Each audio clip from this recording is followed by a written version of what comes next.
கர்த்தருடைய பரிசுத்த நாமத்திற்கு மகிமை உண்டாகட்டும்.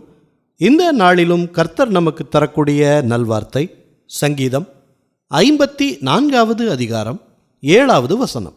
அவர் எல்லா நெருக்கத்தையும் நீக்கி என்னை விடுவித்தார். பிரியமானவர்களே, தாவீதுக்கு இருந்த நெருக்கடிகள் நாம் அறிந்ததே. எதிரிகள் அவரை நெருங்கும்போது கர்த்தர் அவரை எல்லா சூழ்நிலைகளிலும் காத்து வழிநடத்தினார்.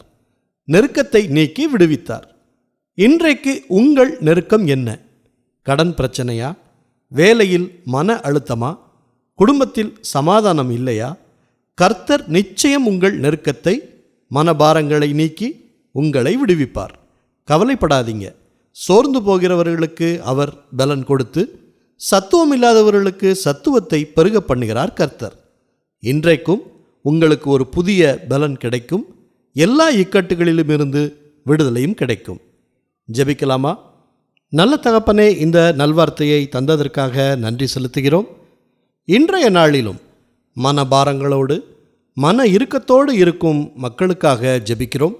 அவர்களுடைய மன அழுத்தங்களை நீக்கி சமாதானப்படுத்துங்க. உங்கள் ஆறுதலின் வார்த்தை அவர்களை தேற்றட்டும். சூழ்நிலைகள் எல்லாம் மாறட்டும். நெருக்கத்தை மாற்றி சந்தோஷம், சமாதானத்தை கொடுத்து வழி நடத்துங்க. எல்லா துதி, கன, மகிமை எல்லாவற்றையும் உமக்கே செலுத்துகிறோம். இயேசு கிறிஸ்துவின் நாமத்தில் ஜெபிக்கிறோம் பிதாவே. ஆமேன், ஆமேன். இந்த நல்வார்த்தையை மற்றவர்களுக்கும் பகிருங்கள்.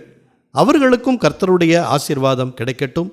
கர்த்தர் உங்களையும் உங்கள் குடும்பத்தாரையும் அளவில்லாமல் ஆசீர்வதிப்பாராக. ஆமேன்.